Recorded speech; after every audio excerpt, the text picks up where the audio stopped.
Innal hamdalillah nahmaduhu wa nasta'inuhu wa nastaghfiruh wa na'udzu billahi min shururi anfusina wa min sayyiati a'malina. May yahdihillahu fala mudilla lahu wa may yudlil fala hadiya lahu. Asyhadu an la ilaha illallah wahdahu la syarika lahu wa asyhadu anna Muhammadan abduhu wa rasuluhu la nabiyya ba'da. Allahumma shalli wa sallim ala nabiyyina Muhammadin wa ala alihi wa ashabihi wa man tabi'ahum bi ihsanin ila yaumiddin. Amma ba'du. Alhamdulillah, jamaah yang dimuliakan Allah Subhanahu wa taala, bersyukur kita kepada Allah pada kesempatan malam ini kembali dapat melanjutkan pengajian kita. Mudah-mudahan dengan duduknya kita di pengajian ini, Allah Subhanahu wa taala menambah kualitas keimanan kita, menambah kualitas ketakwaan kita di sisi Allah Subhanahu wa taala. Tak lupa salawat dan salam semoga senantiasa dilimpah curahkan kepada Nabi kita Nabi Muhammad sallallahu alaihi wasallam, keluarga, sahabat dan pengikut-pengikut beliau, umat-umat beliau yang tetap istiqamah di atas jalan agama ini, umat-umat beliau yang masih berpegang teguh kepada agama yang beliau bawa. Jamaah yang dimuliakan Allah Subhanahu wa taala, suatu ketika Rasulullah sallallahu alaihi wasallam itu pernah bertanya kepada sahabat-sahabatnya, tahukah kalian siapa imannya yang paling menakjubkan? Para sahabat langsung menjawab, tentu imannya para malaikat, wahai Rasulullah. Beliau lalu mengatakan, bagaimana para malaikat tidak akan beriman? Bukankah mereka menyaksikan semua perkara secara langsung? Maksudnya kalau malaikat itu beriman, ya memang sudah pantas. Ya. Kenapa? Karena memang mereka menyaksikan atau pernah berjumpa dengan Rasulullah, mengetahui peristiwa itu. Artinya bukan sesuatu yang menakjubkan, ya maksud ini ya biasa-biasa saja. Kemudian Pak sahabat berkata lagi, jika bukan para malaikat pasti imannya para nabi. Lalu Nabi mengatakan, bagaimana para nabi tidak akan beriman sedangkan malaikat Jibril turun langsung pada mereka dengan membawa perintah dari langit? Bukan itu, nabi itu imannya mantap. Tapi bukan itu jawaban yang diinginkan oleh Rasulullah. Kenapa? Kalau para nabi beriman, kuat keimanannya, mantap keimanannya, ya memang karena wahyu itu mereka terima, wahyu itu mereka dapatkan. Bukan itu jawaban yang diinginkan oleh Rasulullah. Jika bukan para malaikat dan para nabi, tentu saja yang imannya menakjubkan itu adalah sahabat-sahabat wahai Rasulullah, artinya mereka sahabat-sahabat Nabi. Lalu kemudian Nabi juga mengatakan, bagaimana para sahabat tidak akan beriman sedangkan mereka sudah menyaksikan mukjizat dariku dan aku juga menyampaikan wahyu Allah pada mereka. Maksudnya kalau sahabat itu beriman, ya sahabat itu dididik langsung oleh Rasulullah sallallahu alaihi wasallam sahabat itu menyaksikan bagaimana ayat itu diturunkan. Artinya ketika saat ayat itu turun mereka hidup di zaman itu. Bukan itu jawaban yang diinginkan oleh Rasul. Kemudian para sahabat tidak ada yang bisa menjawab lagi. Nabi lalu mengatakan, akan tetapi orang yang imannya luar biasa adalah suatu kaum yang beriman setelahku, kata Nabi. Mereka tidak pernah melihatku, namun mereka membenarkan risalahku. Faulaika ikhwani, mereka itulah saudara-saudaraku, kata Rasulullah. Justru Rasulullah menyebut bahwa yang menakjubkan itu adalah suatu kaum yang tidak pernah bertemu dengan Rasul, namun beriman kepada agama yang beliau bawa. Tidak pernah berjumpa dengan Rasul, tapi berupaya untuk menghidupkan sunnah-sunnah beliau, bahkan memperjuangkan sunnah-sunnah beliau, mempertahankan agama yang beliau bawa ini. Dan yang menarik juga yang disebutkan di ujung itu, faulaika ikhwani, mereka itulah saudara-saudara, kata Rasulullah sallallahu alaihi wasallam. Dalam ayat itu bahkan dalam ayat lain menyebutkan Rasulullah rindu berjumpa dengan ikhwan-ikhwannya. Maka jamaah yang dimuliakan oleh Allah Subhanahu wa taala, mudah-mudahan kita termasuk di dalam hadis yang disebutkan ini, yakni umat yang tidak pernah berjumpa dengan beliau, tapi istiqamah di atas jalan agama yang beliau bawa. Dan mudah-mudahan sebagaimana Rasul juga rindu berjumpa dengan umatnya ini, kita pun juga rindu berjumpa dengan Rasulullah sallallahu alaihi wasallam, dan semoga kita diizinkan membersamai beliau di jannah, di surga Allah Subhanahu wa taala kelak. Amin ya rabbal alamin. Baik jamaah yang dimuliakan oleh Allah Subhanahu wa taala, pembahasan kita pada kesempatan malam ini adalah tingkatan agama. Kalau disebut di dalam al-usul as-salasah yang sudah pernah kita bahas, Syekh Muhammad bin Abdul Wahab menyebutnya maratibuddin, tingkatan agama. Agama itu satu, tapi mereka yang menjalankan agama ini ada beberapa tingkatan.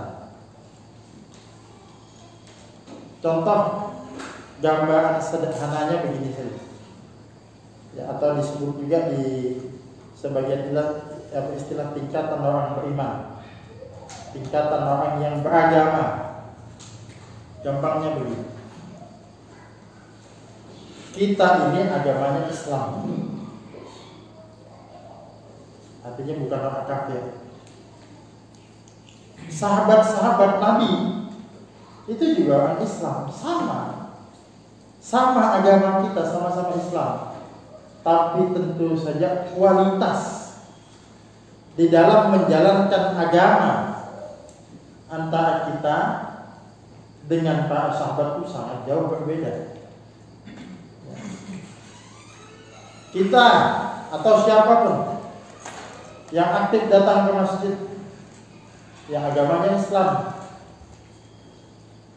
mohon maaf, orang-orang yang mungkin sukanya nongkrong-nongkrong gitu ya, mungkin tidak sholat berjamaah, walaupun mungkin sholat di rumah, ya kita juga mengatakan agama mereka Islam, kan kita tidak sampai mengkafirkan mereka juga, agamanya juga Islam. Tapi kualitas di dalam menjalankan agama itu yang berbeda. Kayaknya ada orang Islam tapi masih suka maksiat, Islam juga ini. Tapi mungkin Islam yang tingkatan paling bawah. Ya. Nggak kafir aja syukur gitu. Tapi Islam dia. Ada lagi yang lebih tinggi, yang mereka menjalankan kewajiban agama. menjiwai kewajiban-kewajiban agamanya itu, maka ya, inilah ada tingkatan-tingkatan di dalam beragama. Nah, tentu saja menyebutkan tingkatan-tingkatan beragama ini bukan menjadikan kita eksklusif bahwa saya berasal orang alim dan yang lain tidak, bukan begitu.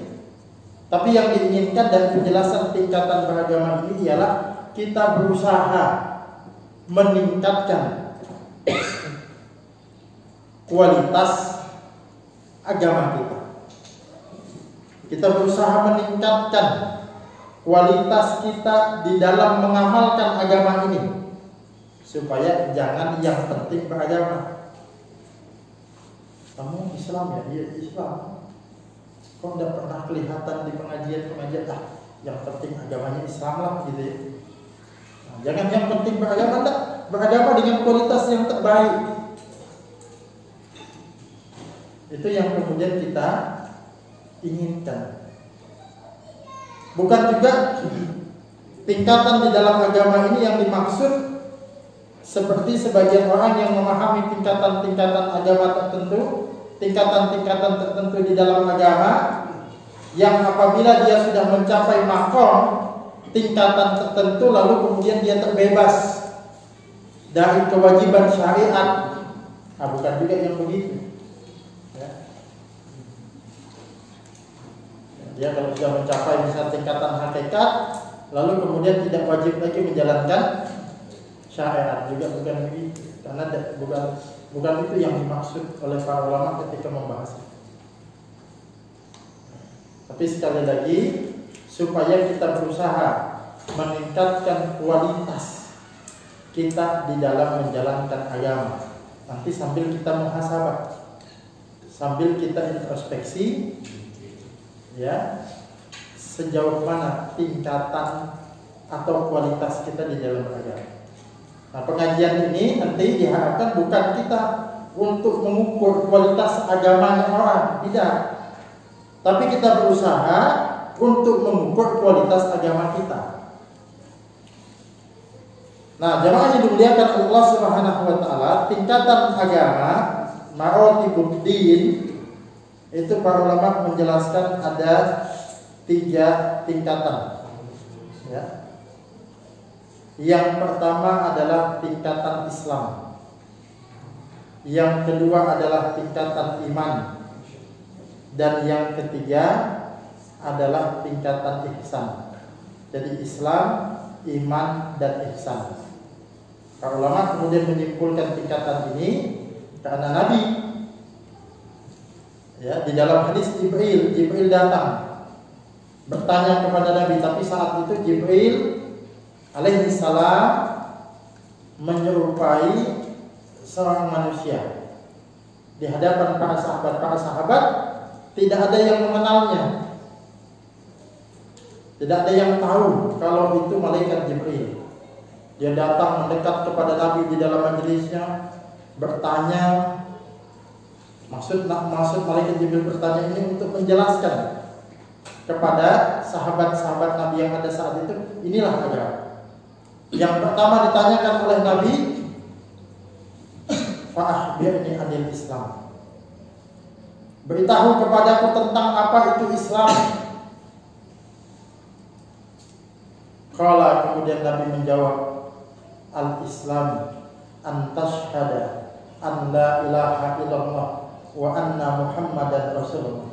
Islam itu, kata Nabi, adalah engkau bersaksi bahwa tidak ada ilah yang hak, tidak ada Tuhan yang benar kecuali hanya Allah, dan bahwasanya Nabi Muhammad itu adalah utusan Allah. Wa tuqimas salat, kamu mendirikan salat.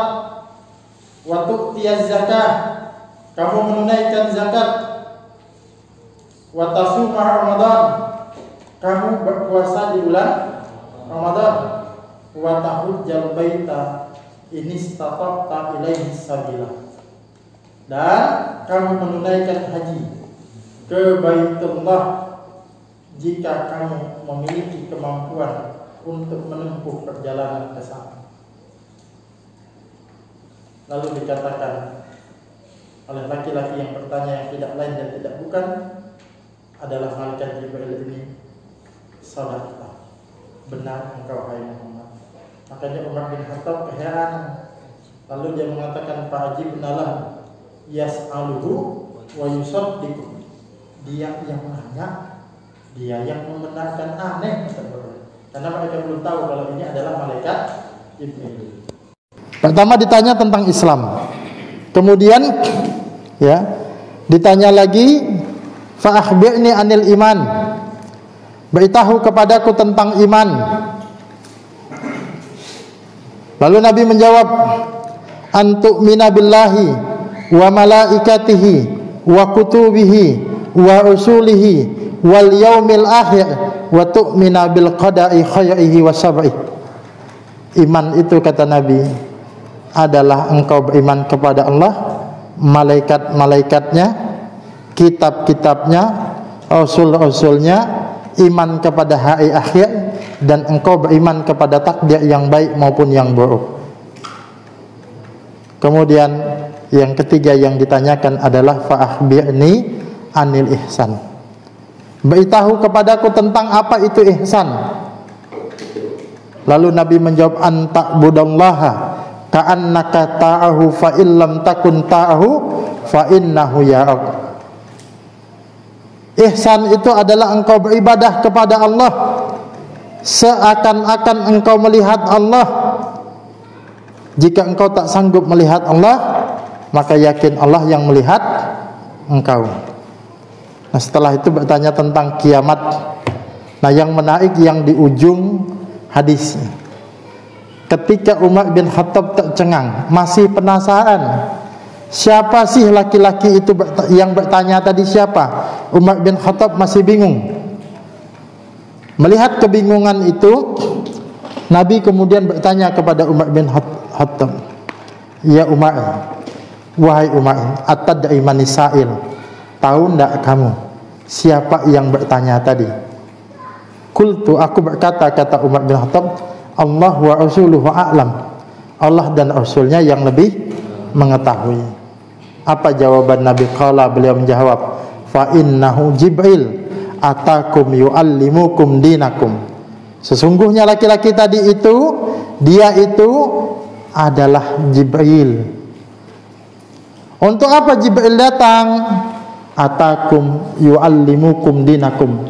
Dia datang kepada kalian, kepada para sahabat itu, yu'allimukum dinakum, untuk mengajarkan kepada kalian din kalian, untuk mengajarkan kepada kalian agama kalian. Nah, makanya para ulama kemudian menyimpulkan, apa yang ada Islam, iman, dan ihsan ini adalah bagian dari din. Maka din itu, agama itu, tingkatannya ada Islam, ada iman, ada ihsan. Jadi bisa kita jelaskan juga begini, Islam itu bisa memiliki dua konteks makna. Ya, Islam itu bisa memiliki dua konteks makna. Yang pertama, agama Islam maknanya adalah agama yang dibawa oleh Nabi Muhammad, ya, risalah yang dibawa oleh Nabi Muhammad, ini makna umum.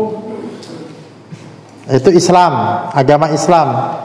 Tapi Islam juga bisa maknanya, ya, dalam konteks makna adalah Islam itu tingkatan di dalam agama. Nanti tingkatan yang paling dasar, tingkatan orang itu disebut Islam Muslim orangnya. Nah, tingkatan dasar Muslim. Ada lagi tingkatan yang lebih tinggi daripada Islam biasa. Dia lebih tinggi, tingkatan yang kedua iman, yakni mukmin orangnya. Ada lagi tingkatan yang paling tinggi ihsan, atau disebut orangnya adalah muhsin, orang yang berbuat ihsan. Nah, jadi jamaah yang dimuliakan oleh Allah Subhanahu wa taala, tingkatan Islam itu adalah, kalau boleh saya gambarkan begini, dia bukan orang kafir. dia beragama Islam. Tapi masih di dalam menjalankan agama itu baru ya, kalaupun menjalankan agama ritual semata saja. Ya salat, puasa. Tapi belum betul-betul menjiwai. Kenapa harus salat sampai betul kualitas salatnya itu sampai khusyuk, belum. Kenapa dia harus puasa itu menjiwai secara khusyuk, belum. Nah, maka inilah nanti yang disebutkan di dalam surah Al-Hujurat ayat yang ke-14. Ya, nanti Al-Hujurat ayat yang ke-14, di situ dikatakan qalatil a'rabu amanna. Orang-orang Arab Badui itu berkata, amanna, kami telah beriman. Qul lam tu'minu, kata Allah, katakanlah kepada mereka, lam tu'minu, mereka itu bukan orang beriman. Saya tanya, kalau bukan orang beriman apa? Harusnya kafir kan? Tapi di dalam ayat ini Allah tidak menafikan keimanannya, tapi yang dimaksud Allah bukan orang kafir. Makanya dikatakan qul lam tu'minu, katakan kalian itu belum beriman. Maksudnya belum sampai kepada tingkatan iman. Walakin, akan tetapi, qulu aslamna, katakanlah kami ini baru tunduk. Belum sampai tingkatan mukmin, masih tingkatan Islam, tingkatan muslim. Kenapa? Walamma yadkhulul imanu fi qulubikum, karena iman itu belum masuk ke dalam hati kalian. Ya. Jadi di sini Allah Subhanahu wa taala sekali lagi menafikan, menolak pengakuan iman orang-orang Arab Badui ini.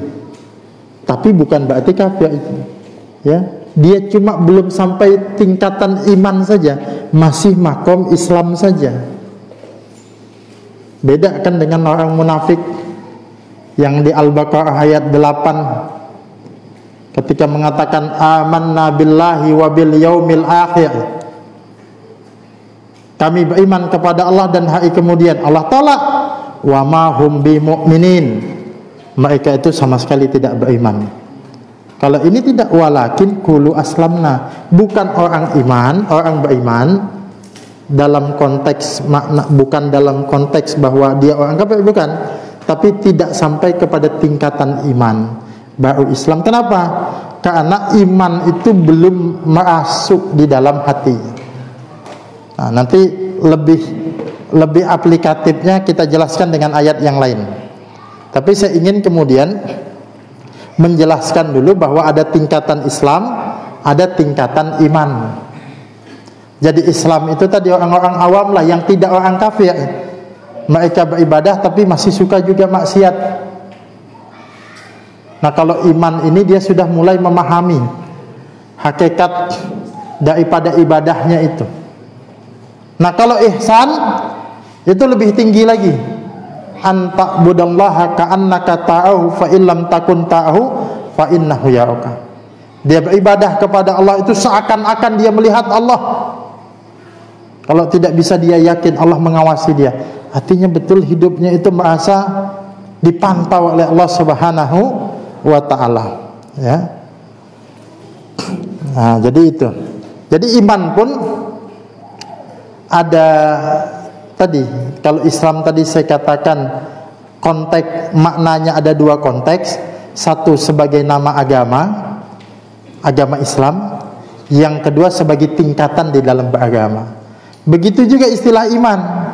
Istilah iman itu juga ada dalam dua konteks. Yang pertama iman dalam konteks lawannya kafir, ya. Kalau bukan orang beriman berarti orang kafir. Berarti iman yang ini sama dengan makna Islam itu. Tapi terkadang iman itu maknanya bukan lawannya kafir, tapi iman itu tingkatan kedua di dalam beragama. Makanya melihat kata-kata iman di dalam Al-Quran nanti harus kita melihat konteksnya. Contoh, ya ayyuhalladzina amanu kutiba alaikumusiyam, wahai orang-orang yang beriman, diwajibkan atas kalian berpuasa. Pertanyaan saya, orang beriman yang dimaksud di dalam ayat ini siapa? Orang Islam semuanya atau orang yang tingkatan kedua saja? Islam sama, ya. Karena jangan sampai begini maksudnya. Oh, orang beriman saja yang wajib puasa, orang Islam yang tingkatannya masih awam berarti belum wajib. Tidak. Dalam konteks itu iman maknanya sama dengan Islam. Gimana cara membedakannya? Nah, para ulama sudah membuatkan rumusan. Kalau nanti, jadi rumusannya itu begini, kalau dia bertemu maka maknanya berbeda. Tapi kalau dia berpisah maknanya satu. Bingung kan? Sama, saya juga bingung. Nah, saya kasih contoh. Ya ayyuhalladzina amanu kutiba alaikumusiyam, wahai orang-orang yang beriman, telah diwajibkan atas kalian berpuasa. Saya tanya, di situ yang ada kata iman, ada kata Islamnya enggak? Enggak ada. Kalau ada kata iman tapi tidak ada kata Islam di tempat yang sama, berarti makna iman itu sama dengan makna Islam. Ya ayyuhalladzina amanu, wahai orang yang beriman, maksudnya adalah wahai orang-orang Islam. Sama maknanya. Disebut satu saja, ya, maknanya kemudian akan sama. Iman, orang beriman, orang Islam sama. Sama di dalam hadis juga begitu. Al-muslimu akhul muslim. Muslim itu saudara bagi muslim yang lainnya. Maksudnya orang beriman. Kalau disebut sendirian, maknanya sama, iman dengan Islam. Tapi kalau di satu tempat, di satu ayat ada kata iman, ada juga kata Islam, maka dua ini pasti berbeda maknanya. Contoh tadi Al-Hujurat ayat 14 tadi, ya. Qalatil a'rabu amanna. Orang Arab Badui mengatakan kami telah beriman. Qul lam tu'minu, katakan kalian itu belum beriman. Walakin qulu aslamna, akan tetapi katakan kami baru Islam. Dalam satu ayat ada kata Islam dan ada kata iman, berarti makna Islam sendiri, makna iman sendiri. Makna Islam itu tingkatan Islam paling dasar. Dia bukan orang kafir, tapi bukan juga orang yang tingkatan Islamnya paling tinggi, ya beragamanya orang awam lah, saya bilang begitu. Sedangkan iman ini tingkatan orang yang lebih tinggi lagi, yang tadi sudah bisa menjiwai, iman itu sudah masuk di dalam hatinya. Nah, kurang lebih lah begitu. Kalau antum kurang paham, silahkan banyak-banyak baca buku, ya, beli bukunya sama saya, ya. Kan betul kan? Kalau saya menjelaskan tidak cukup waktunya. Nah, sekarang kita mau menjelaskan lebih konkret saja terkait dengan tingkatan orang beriman ini. Allah Subhanahu wa ta'ala menjelaskan di dalam satu surah, satu ayat. Nah, mudah-mudahan ini lebih aplikatif ini, yakni di dalam surah Al-Fatih, surah Fatih ayat yang ke-32, surah Fatih ayat 32, ya. Ini tentang tingkatan agama, tingkatan orang beriman, Islam, iman dan ihsan, walaupun dengan istilah yang lain, ya.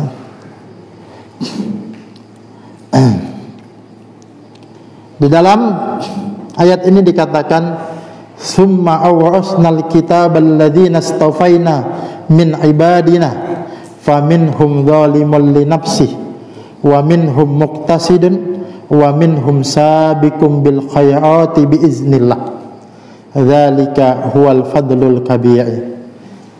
Kata Allah Subhanahu wa ta'ala, kemudian kitab itu kami wariskan kepada orang-orang yang kami pilih di antara hamba-hamba kami.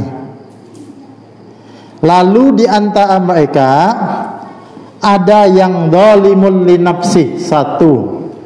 Di antara hamba-hamba Allah yang terpilih itu, ya, ada yang mendolimi dirinya sendiri, itu satu. Wa minhum muqtasidun, yang kedua muqtasid, orang yang pertengahan, itu tingkatan yang kedua.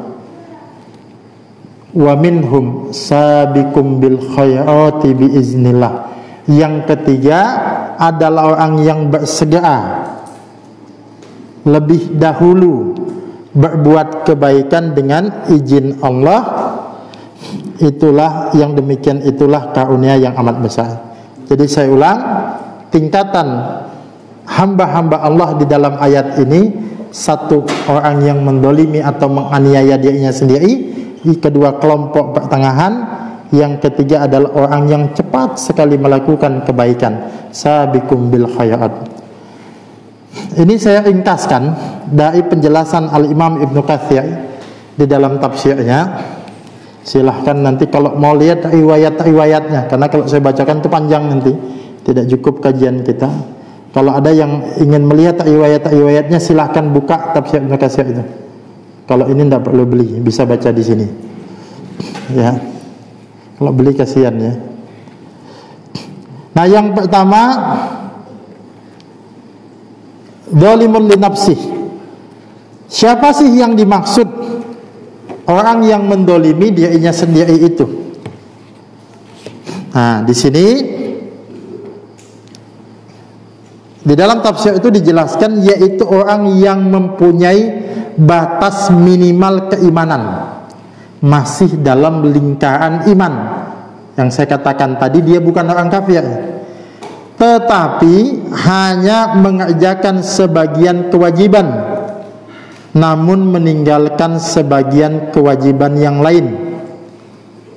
Mereka hanya meninggalkan sebagian perkara haram, namun masih mengerjakan sebagian perkara haram lainnya. Inilah tingkatan yang paling dasar. Kalau kita kaitkan dengan pembahasan kita sebelumnya, inilah yang disebut dengan tingkatan Islam atau tingkatan Muslim.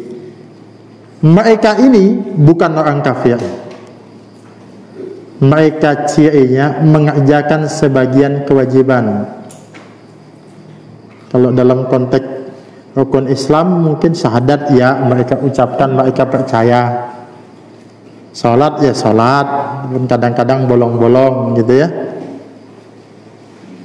Tapi banyak kewajiban-kewajiban yang lain. Kalau wanita, dia mungkin belum pakai jilbab. Banyak kewajiban-kewajiban yang lain yang dia tinggal, atau yang haram, sebagian ditinggalkan tapi sebagian masih doyan. Kalau nyembah-nyembah berhala, enggak lagi lah gitu ya. Karena kalau dia nyembah berhala kan syirik, bisa murtad ya. Tapi judi masih doyan. Ya. Zina enggak, tapi mabuk masih senang. Ya. Artinya apa? Mereka ini bukan orang kafir, tapi masih ada maksiat-maksiatnya. Dan kita di Ahlussunnah kan tidak otomatis mengkafirkan pelaku maksiat. Yang pelaku dosa besar, selama dosa itu bukan dosa mukaffir, bukan dosa yang menyebabkan seseorang kafir. Ini dhalimul li nafsih. Inilah tingkatan Islam itu. Bahasa gampangnya, orang Islam bukan orang kafir, beriman tapi masih doyan maksiat. Itu. Nah, adapun kelompok yang kedua, muqtasidun, pertengahan. Siapa kelompok muqtasidun ini? Yaitu orang yang pada umumnya telah mengerjakan kewajiban-kewajiban mereka dan meninggalkan apa-apa yang telah diharamkan atas mereka. Kalau yang wajib tidak berani ninggal dia. Sholat 5 waktu wajib tidak berani ninggal. Ya. walaupun mungkin lelah pulang belum sholat dulu dia, ya.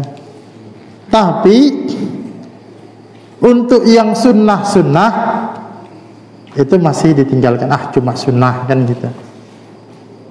Habis sholat wajib, Assalamualaikum warahmatullahi wabarakatuh, Assalamualaikum warahmatullahi wabarakatuh. Orang istighfar 3 kali, yang lain zikir Allahumma antas salam, dia Allahumma, lantas jalan bubar dia. Tidak pakai zikir, tidak pakai sholat sunnah lagi. Yang penting yang wajibnya aja. Puasa Ramadan, tidak berani dia tinggal. Puasa Ramadan dia kerjakan, kalau dia ada halangan digantinya. Tapi puasa-puasa sunnah yang lain tidak kenal dia. Tidak kenal puasa Syawal, tidak kenal kemudian puasa Dzulhijjah, tidak kenal puasa di bulan Muharram, tidak kenal puasa di bulan apa lagi? Ya, bulan-bulan yang lainnya ya. Puasa-puasa yang sifatnya bulanan, Ayyamul Bid, Senin Kamis, puasa Daud, tidak kenal dia. Pokoknya dia berpuasa hanya bulan Ramadan. Tapi kewajibannya dilaksanakannya. Mereka mengerjakan yang wajib tapi sunnah masih sering ditinggal. Kalau haram, tidak berani dia laksanakan. Apa nih hukumnya minum khamr, minuman keras nih, topi miring nih hukumnya apa? Haram, tidak berani dia. Kalau rokok, sebagian ada yang mengatakan sebagian makruh, sebagian haram. Aku ikut pendapat yang makruh aja sudah. Masih kan cuma makruh katanya gitu kan. Nah, dia masih menyampaikan hukum-hukum makruh itu. Ya. Tapi tidak semua juga yang makruh, tapi masih ada gitu. Ini penjelasan yang kasih secara umum. Ini tingkatan yang kedua. Makruh-makruh masih kadang. Tapi untuk haram dia tidak lagi kemudian melakukan. Ya, inilah tingkatan yang kedua, tingkatan mukmin tadi atau iman tadi. Toh orang kalau sudah mengerjakan sholat 5 waktu, kan ada di dalam hadis itu ya. Di dalam hadis keberapa itu? Di dalam hadis Arba'in itu ada seseorang yang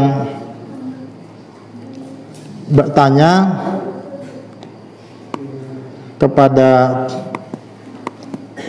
Nabi,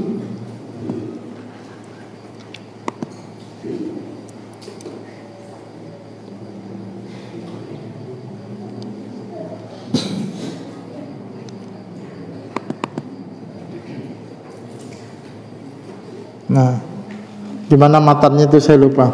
Yang jelas dari Abu Abdillah Jabir ya.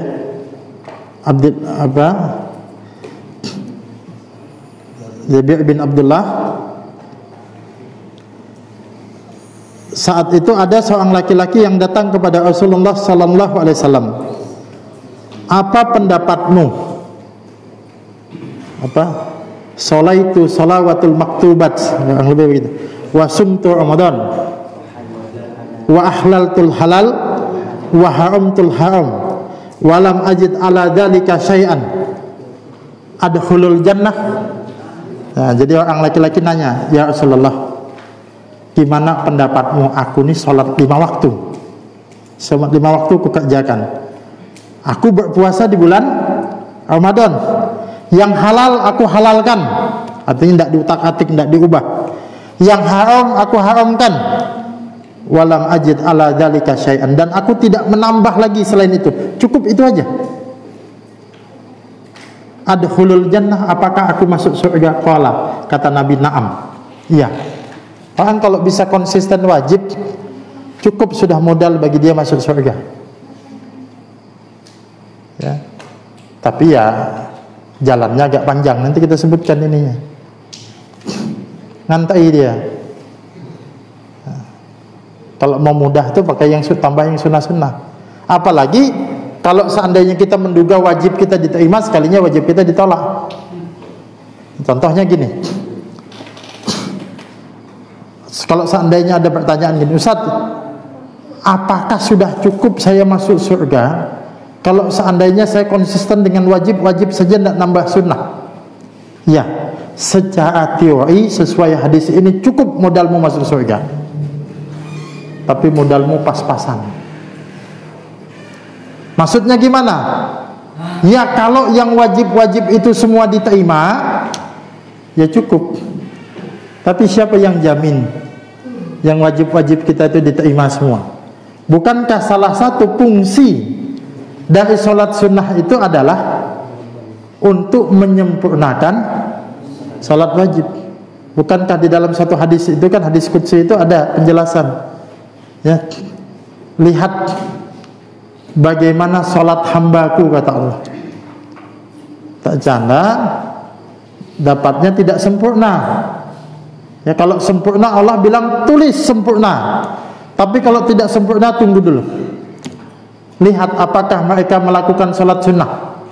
Nah maksudnya seandainya nih, kalau penilaian sholat itu ada A, B, C, D. Kalau sholat kita ternyata nilainya C, sah, cuma kualitasnya belum bagus. Kalau anak sekolah tuh di bawah KKM, kriteria ketuntasan minimal, sah dia, cuma kurang sempurna. Apa kata Allah? Jangan langsung ditulis dulu, ada MID-nya, ada perbaikannya. Gimana perbaikan? Lihat dia ngerjakan sholat sunnah enggak. Kalau dia ngerjakan sholat sunnah, tulis sempurna. Nah itu fungsinya sholat sunnah, ya. Itu muqtasidun. Yang ketiga, sabiqum bil khairati biiznillah. Orang yang bersegera dalam melakukan kebaikan, ini tingkatan paling tinggi, dan inilah tingkatan ihsan, yaitu orang yang mengerjakan yang wajib plus yang sunnah. Mereka bukan cuma mencukupkan yang wajib, tapi juga menambahnya dengan yang sunnah. Paling tidak mastata'tum, semampu kalian. Mereka juga bukan saja meninggalkan yang haram, makruh pun mereka tinggalkan. Bahkan di dalam tafsir Ibnu Katsir itu dikatakan sebagian hal-hal yang mubah, sebagian hal-hal yang mubah itu juga ditinggalkan. Karena ihsan ini tingkatan muttaqin, tingkatan orang bertakwa. Orang bertakwa itu, tidak salah di dalam hadis arba'in Imam An-Nawawi disebutkan orang bertakwa itu meninggalkan yang tidak apa-apa karena takut menjadi apa-apa. Ini bukan meninggalkan haram lagi, bukan meninggalkan makruh lagi.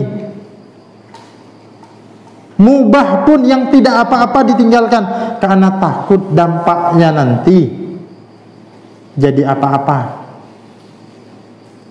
Taruhlah, ya, nongkrong kafe-kafe begitu, misal di kopi-kopi itu kan maksudnya kafe yang biasa ya, bukan maksud cuma untuk ngopi. Kan hukumnya ya kalau tidak ada yang haram kan berarti mubah-mubah saja. Tapi tidak mau dia nongkrong-nongkrong begitu, takut jadi apa-apa. Takut ada orang nanti yang datang salah gaul, atau takut akhirnya dia begadang nanti susah bangun malam, susah bangun subuh. Nonton bola, kalau tidak judi kan kita anggap saja hukumnya mubah. Itu tidak apa-apa, tapi orang bertakwa itu takut itu menjadi apa-apa. Nah itu sabiqum bil khairat. Nah kemudian di dalam tafsir Ibnu Katsir juga sedikit yang terakhir, yang membedakan ini zalimul li nafsih, ini adalah mereka yang nanti didebat dengan amalnya, dicecak dengan pertanyaan, gini, masuk surga nanti